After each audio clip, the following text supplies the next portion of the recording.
지금 우리는 대강절 세 번째 주일을 맞이하고 있습니다. 대림절의 세 번째 주는 특별히 기쁨을 뜻하는 세 번째 촉을 킵니다. 여기요. 첫 번째, 두 번째, 세 번째.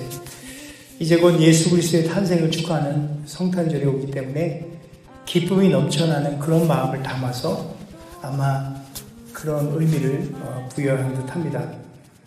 오늘 저와 여러분이 함께 나누고 싶은 이야기는 예수 그리스도의 탄생하기 전, 그러니까 지금으로부터 한 700여 년 전 예언한 이사야의 말씀을 토대로 한 이야기입니다. 우리 주 예수 그리스도께서 인간의 몸을 입고 이 세상에 오시는 날을 기다리며 이사야 선지자가 선포하였던 그 예언의 말씀, 그것을 사도 요한의 입으로 다시금 고백한 말씀을 함께 오늘 우리가 상고해 보려고 합니다. 계속적으로 저희 말씀 제목이 기다림의 유익, 3주 전에 파트 1, 지난주에 파트 2, 이번 주에 파트 3. 어찌 보면 억지로 붙인 거 아닌가 싶기도 하고요. 1, 2, 3. 아무튼 기다림의 계절입니다. 성탄의 계절은 기다림의 계절입니다. 다시 오신 우리 주 예수 그리스도를 기다리는 그런 계절인 것입니다. 어떤 한 분이 여자분이 남편이 술을 너무너무 좋아해요. 전도를 열심히 하는데 교회를 도통 오지를 않는 거예요. 어느 날 목사님께서 신방을 하시고 교회 나오라고 그 남편분에게 얘기를 했더니 그 남편분이 제가 워낙에 술을 많이 먹고 술을 좋아해가지고 내가 술 먹고 내가 교회 가기도 좀 그렇고 해서 술 때문에 못 갑니다. 그랬더니 목사님이 그랬대요. 술 드시고 그냥 오세요. 그랬답니다. 그랬는데 성탄절이 돼가지고 교회를 왔는데 목사님께 선물을 딱 이렇게 한 거예요. 그분이 그런 마음에 그런 격려에 이렇게 힘을 얻어서 교회를 나오신 거죠. 이 선물을 뭘 준비했냐면 정종 2병을 준비해서 축성탄 해가지고 줬답니다. 참 선물이라는 것은 그래요. 굉장히 그 가장 자기가 소중하게 생각하고 자기가 제일 좋아하는 거 이런 거 선물하지 않나요? 그죠? 필요한 것들 그런 것 같아요. 예수 그리스도가 우리의 선물입니다. 그죠? 세상에 가장 아름다운 선물, 그것이 예수 그리스도인 줄을 우리가 알고 있습니다. 제가 우리 카톡방에다가 성탄 축하 메시지처럼 해서 우리 교회 이름으로 해서 보냈죠. 거기에 그렇게 써 있어요.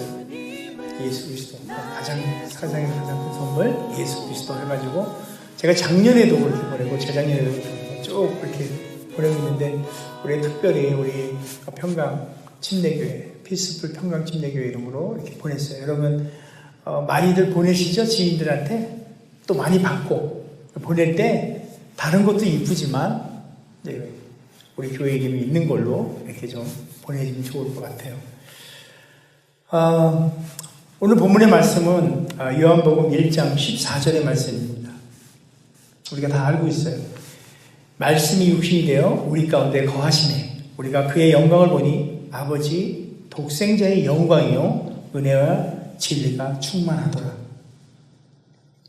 많이 알고 있는 말씀이긴 해요. 근데 제가 이것을 영어 성경으로 찾아보니까 조금 느낌이 약간은 좀 저에게 좀 다르게 다가온 것 같아요. 늘 알고 있는 말씀이었는데 그 영어로 보니까 영어로 좀 띄워주시겠어요? The world became flesh and blood. word이죠, word. 말이 flesh and blood래요. flesh and blood. became, 되었다잖아요. flesh는 이 육체예요. 헬라 말로는 사르크스. 우리가 정욕을 따라가는 그 육체. 이 고기 덩어리. flesh와 blood. 왠지 모르게 육신이 되었다 이렇게 얘기한 게 저한테는 어떤 느낌으로 왔냐면 이 영어를 읽으면서 어떤 느낌으로 왔냐면 양식으로 왔어요. 육신이 아니라. 말씀이 내 생애에 내가 먹고 살아야 되는 그 어떤 양식으로 온 것 같은 그런 느낌을 받았어요.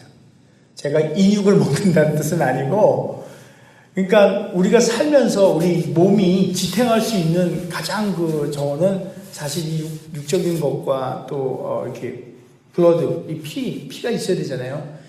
제가 당뇨가 있긴 하지만 이 피가 좀 나빠요. 피가 나쁘니까 이 병들이 오는 거잖아요. 이 블러드. 여튼 제 생각에는 이 말씀이 The world became flesh and blood, 이 말이 육신이 되어 왔다는 게 물론 예수 그리스도의 그 오심을 상징하지만 개인적인 저에게 오는 느낌은 정말 일생을 살아가는데 저의 어떤 양식으로 저의 필요한 거, 내 공급돼야 될 것들, 이 모든 것들로 온 걸로 저한테는 이렇게 느낌이 왔어요. 이걸 제가 지금 사실은 이 얘기를 하고 싶었던 거예요. 어디 가도 이렇게 성경을 개인적인 어떤 이런 식의 얘기를 하는 분은 없을 거예요. 아마 이 말씀을 그렇게 생각하시는 분은 없을 것 같아요. 제가 먹을 걸 워낙에 좋아하다 보니까 이걸 먹는 쪽으로 생각을 한 것 같은데, 아무튼 중요한 거는 우리 가운데 우리의 생명의 에너지, 모든 그 삶에서 필요한 모든 에너지로 우리 가운데 오셨다는 거예요. 말씀. 그 다음에 보니까 and move into the neighborhood. 이게 이제 우리 가운데 이제 우리가 살고 있는 이런 어떤 우리 커뮤니티, 저와 여러분의 어떤 이런 가운데로 오신 거예요.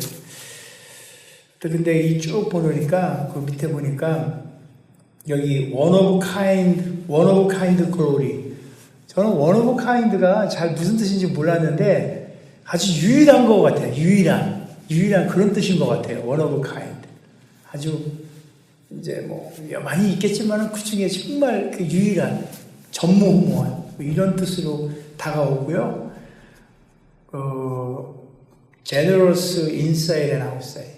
진짜 어디에나 꽉 차 있는 거예요. 그 generous한 부분들이. 그런데 true from start to finish. 태초에 말씀이 계셨어요. 그죠? start. 그 다음에 우리 주님이 다시 오시면 이제 finish예요. 처음과 끝이 물론 영원토록 있을 일들을 향해 가는 거지만 바로 그런 일들이, 그런 진리가 예수 그리스도와 함께 있다는 것이 처음과 끝도 다 있다는 거예요. 자, 저와 영어로 보면서 그런 느낌을 받았습니다. 첫 절이 말씀 14절의 그 첫 부분이 말씀이 육신이 되어로 시작을 했죠. 진짜 이 말씀이 육신이 됐다는 거 저한테는 개인적으로 굉장히 큰 의미로 왔지만 인류 역사상으로 봤을 때에도 가장 엄청난 그런 사건인 거예요.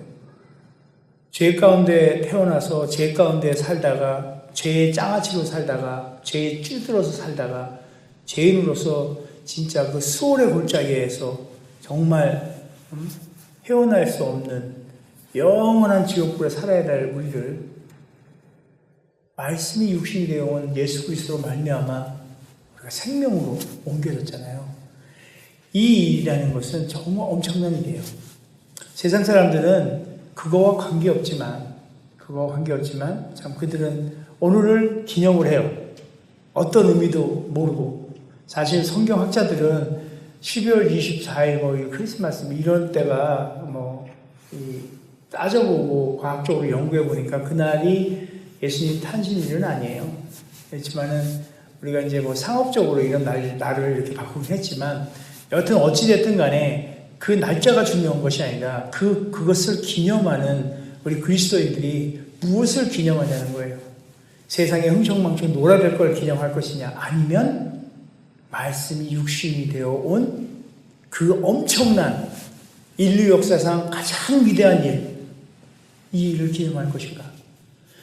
개인적으로 제가 고백했던 것처럼 개인적인 삶 속으로 오신 그 말씀이 육신이 되어 오신 내 필요와 공급으로 오신 그것을 기념할 것인가. 우리가 그거를 잘 생각해 봤으면 하는 마음이 듭니다.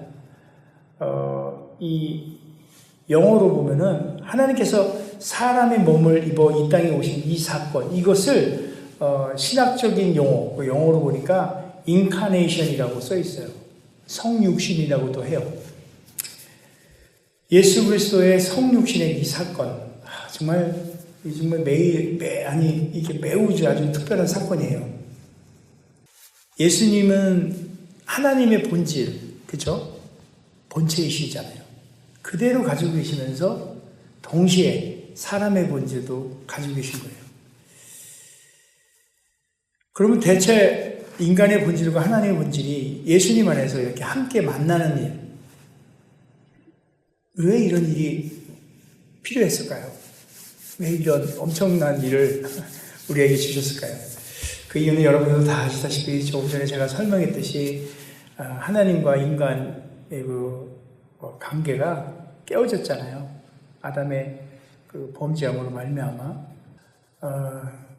그래서 하나님은 워낙에 클리어하잖아요. 죄가 없으시고 정말 진짜. 그런데 그 죄를 이제 이렇게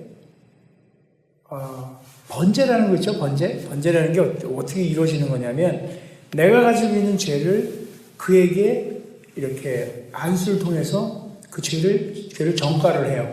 그 전가된 그것을 갖다가 완전히 불살라버리는 거예요. 하나도 없이.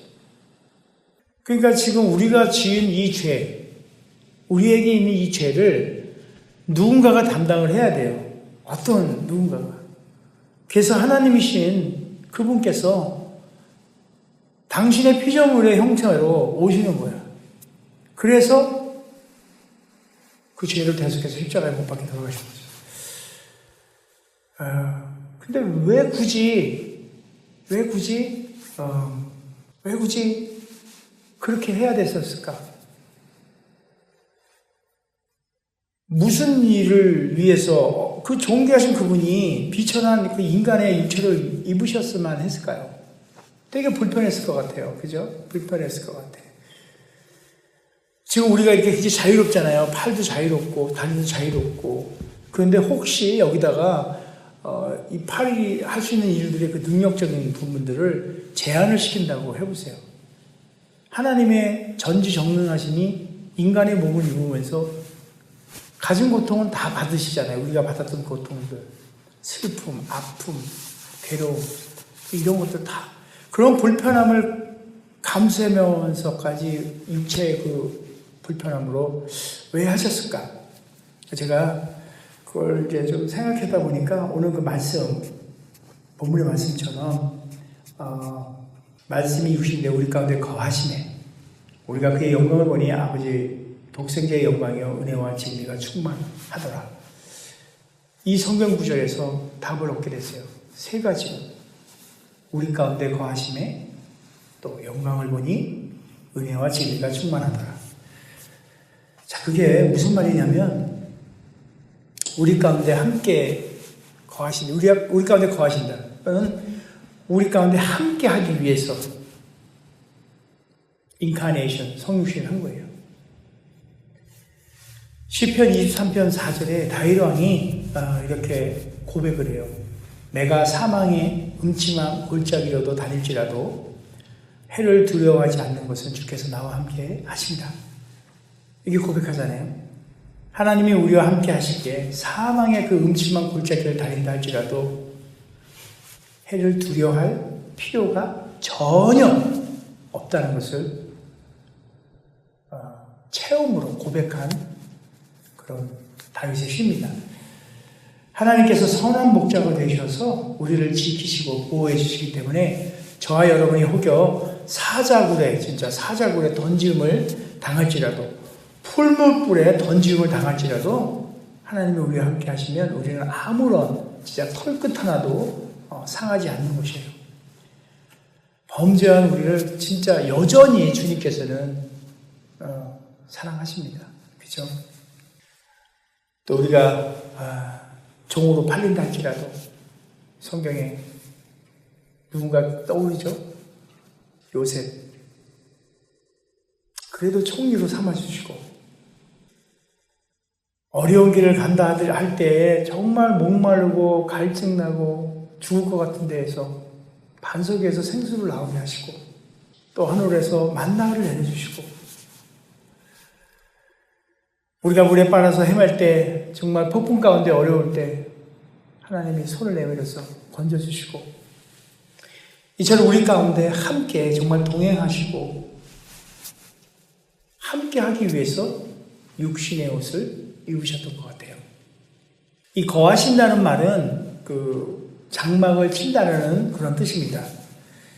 과거 이스라엘 백성들이 출애굽을 하면서 광야를 지날 때 하나님은 그들에게 성막을 만들라고 하셨어요.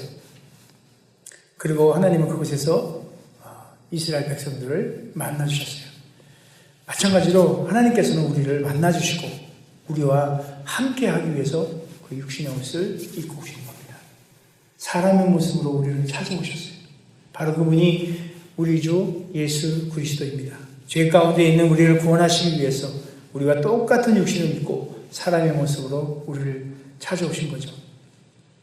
예수님은 진짜 임마누엘로 지금 우리와 함께 하고 계십니다.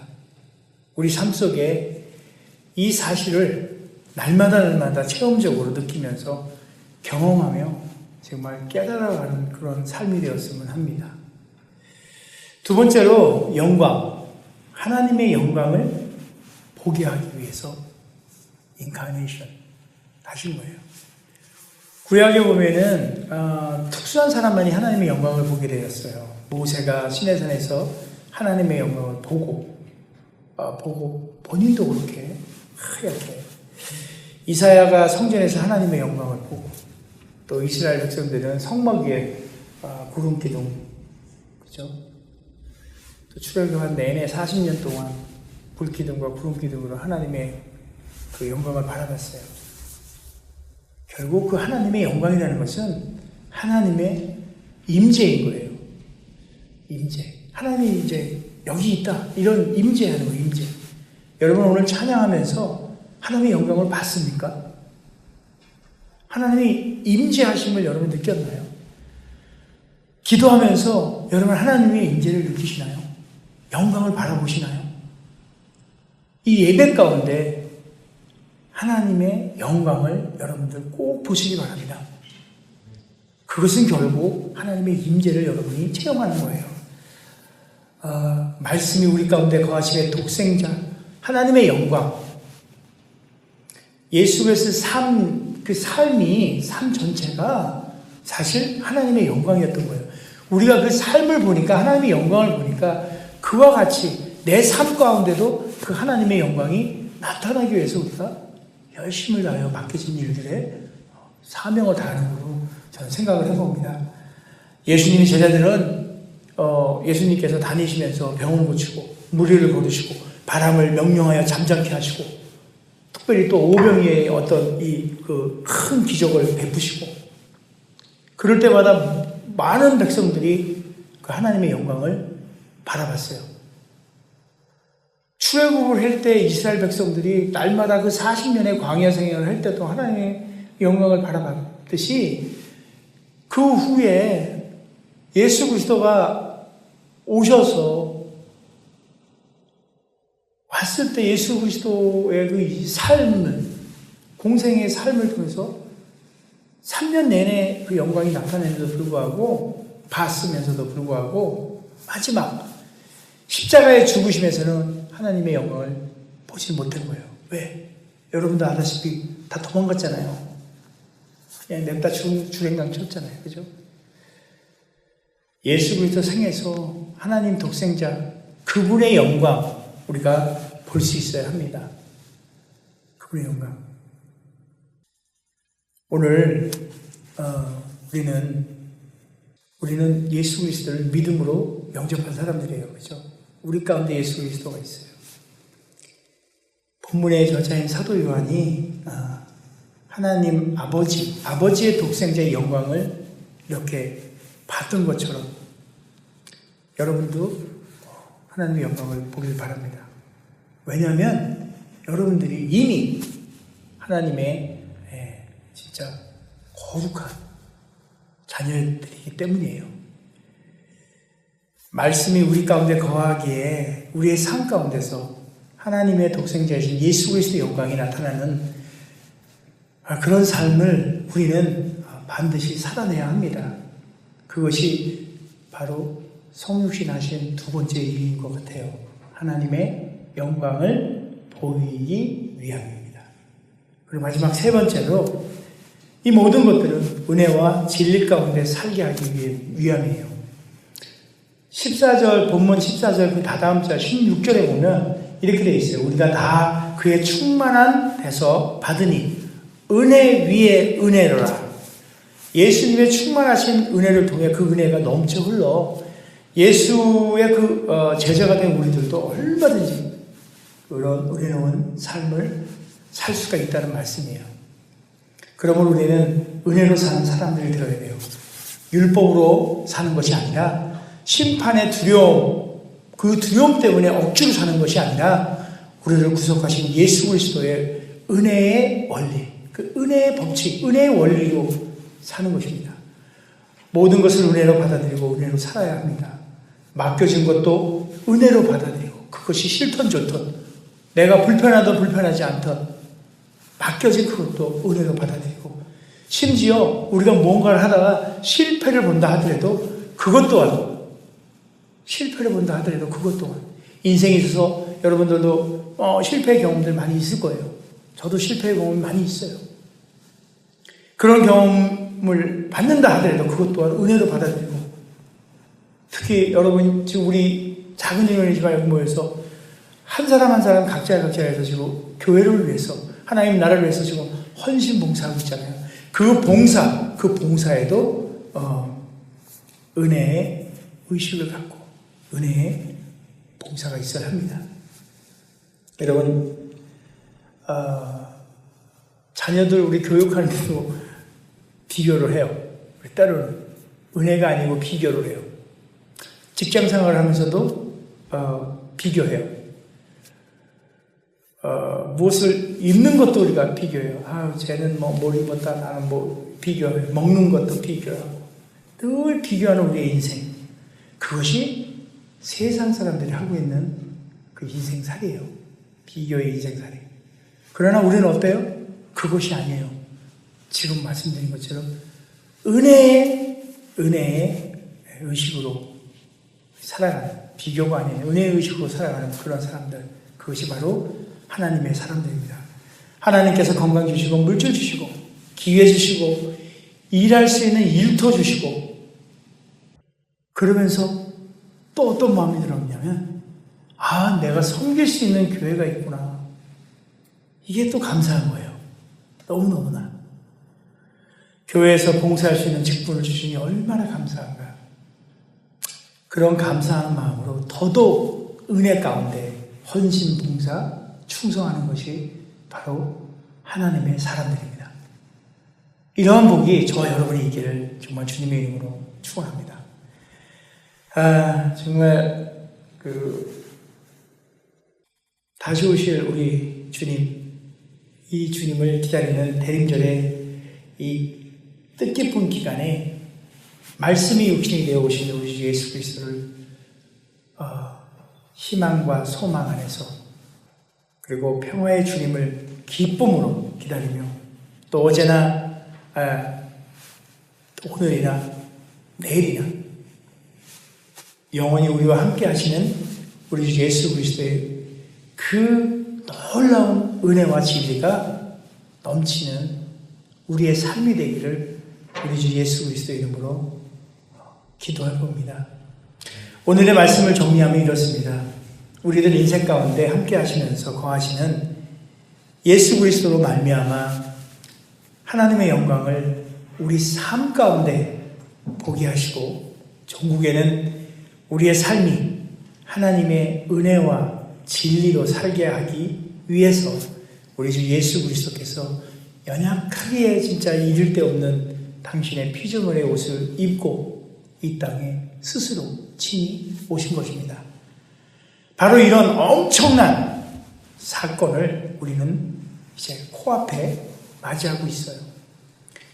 세상이 아무리 험악하고 어렵고 좀 힘들고 그렇다 하더라도 우리 주 예수 그리스도만 붙잡고 있다면 아무런 염려와 두려움이 없을 것입니다. 늘 그래왔듯이 오늘도 주님께서 성경의 말씀을 통해 저와 여러분에게 말씀하고 계십니다. 아무것도 두려워하지 말라고. 우리 아무것도 두려워하지 말라 이 찬양 다시 한번 부르시면서 정말 주님이 우리 가운데 은혜와 진리로 함께하고 있다는 것, 주님이 말씀이 되어서 우리 가운데 오셨다는 것 기억하면서 주님이 말씀하신 그 음성을 들으며 하나님의 영광을 바라보며 주님의 임재를 다시 한번 생각해보는 그런 시간 갖도록 합니다. 아무것도 두려워 말라. 주님 앞에 올립니다.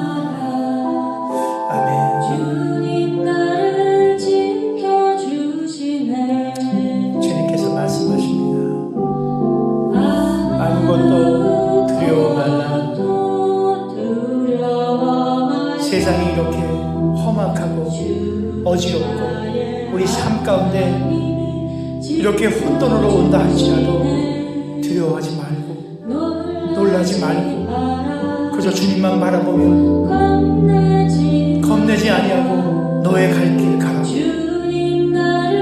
주님께서